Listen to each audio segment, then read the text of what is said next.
Hi, I'm Dr. Aaron Carroll, and welcome back to Healthcare Triage.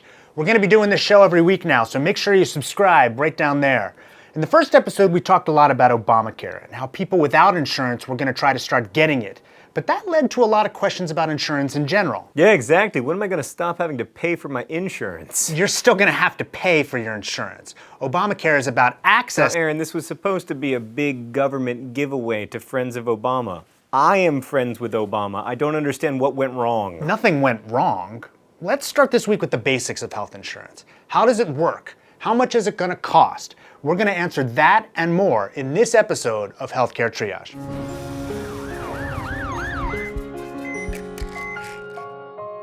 Comprehensive health insurance isn't as old as you think. The first real plans appeared in the US around the time of the Civil War, and really those were just types of accident insurance in case you got injured while traveling on a train or a steamboat. This wasn't nothing, since trains and steamboats exploded pretty regularly in those days, but it didn't do much to help with what we would all consider routine healthcare. Well into the 20th century, there just wasn't that much need for health insurance. After all, what would you do with it? There wasn't much healthcare to buy. If you got sick, it wasn't like there was an MRI scanner or artificial heart that you were gonna get. You went to the doctor for leeches and laudanum, but if you got really sick, well, you sort of died. But as doctors and hospitals learned how to do more than amputate legs and shake their heads wistfully, they realized there was real money in this gig. So in 1929, a bunch of them joined up and formed an insurance plan called Blue Cross to help people buy their services. Doctors didn't like the idea of hospitals being in charge, so they created their own plan in 1939, which they called Blue Shield. So you had your Blue Cross for hospital services and your Blue Shield for physician services until they merged to form Blue Cross and Blue Shield in 1982. For the most part, people bought health insurance on their own if they wanted it. Some jobs offered it, but employer-sponsored insurance wasn't really a thing until World War II. Wartime emergency plans put wage controls in place, and so by law, companies couldn't compete for workers by paying them more. With so many men fighting overseas, employees were relatively scarce. So employers started competing for workers by offering them benefits like health insurance. Those weren't restricted by wage controls, and soon lots of jobs were paying for more and more comprehensive coverage. After World War II, President Harry Truman proposed scrapping this system for one of universal public health insurance. People loved this idea, but doctors, hospitals, and many businesses hated it. They'd already invested quite a bit in the current system. Labor unions also realized that they had a lot to gain by keeping insurance tied to jobs. They'd fought hard to get benefits for their members, and changing to a national insurance system would have made these gains moot. Truman lost. Employer-based health insurance won. Over the next 20 years, private insurance increased in popularity, but remained mostly unavailable to the elderly, the poor, and the unemployed.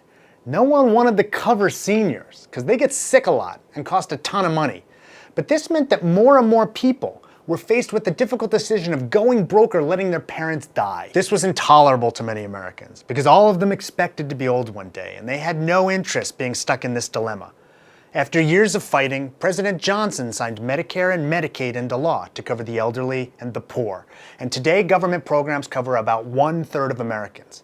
The rest of the insured are covered by private insurance. But why do we even need insurance? To put it simply, healthcare is very, very expensive.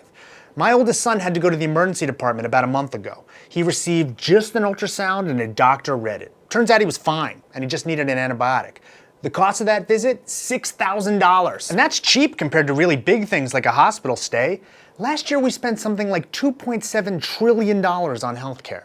That's upwards of 18% of our GDP. Most people don't have the kind of money to pay for care if they get sick. That's where insurance comes in. Everyone individually pays less, but sick people get the money. We pool risk, and the money goes to whoever needs it. By the way, anyone that complains that they don't like paying for someone else's healthcare is completely missing the point. Insurance is always about paying for someone else's healthcare. It transfers money from the healthy to the sick. How does insurance work? Well, the first thing you do is pick a plan. Plans differ on the amount of actuarial value they have. That's a fancy term for describing the approximate percentage of the cost of care that insurance will cover. If a plan has 60% actuarial value, then it covers 60% of the cost, and you cover 40%. Plans with higher actuarial value cost more. You pay more up front and pay less later. In the insurance exchanges, which we talked about in our last video, Bronze plans have a 60% actuarial value, silver plans are 70%, and gold plans are 80%. Insurance also has networks of physicians. These are doctors or hospitals with whom the companies have negotiated lower rates. You get better coverage if you stay in network and pay more if you go out of network. So if there are certain doctors you really want to see, you need to make sure they're part of your plan. The money you pay up front is called a premium. That's often charged monthly. That's what you see when you find out how much a plan costs. But that is not all the spending you'll do.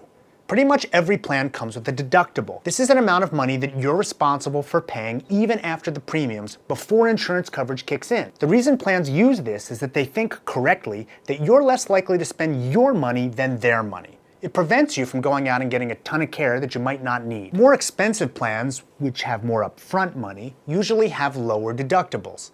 Less expensive plans have higher deductibles.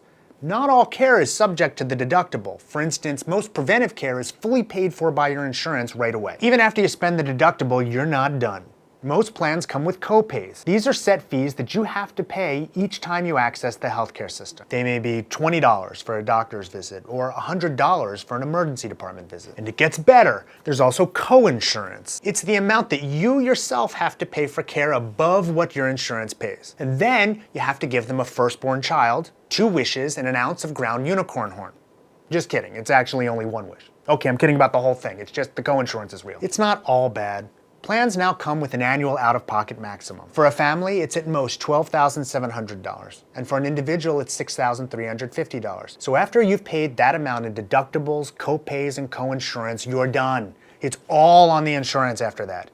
Even better, there are no longer any annual or lifetime limits. Your insurance can never run out. So if you bought a silver plan, say with an actuarial value of 70%, for yourself from the exchange in Indiana, the premium might be around $4,000 a year, or just over $350 a month.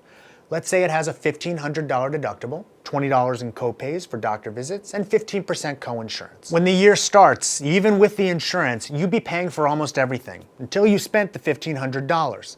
Then you'd be paying $20 for each visit plus 15% of other charges until you hit $6,350. In a bad year, you could be on the hook for a total of about 10 grand, or the cost of the premium plus the maximum out-of-pocket expenses. This is going to come as a shock to people who assume that health insurance would now be cheap or even free.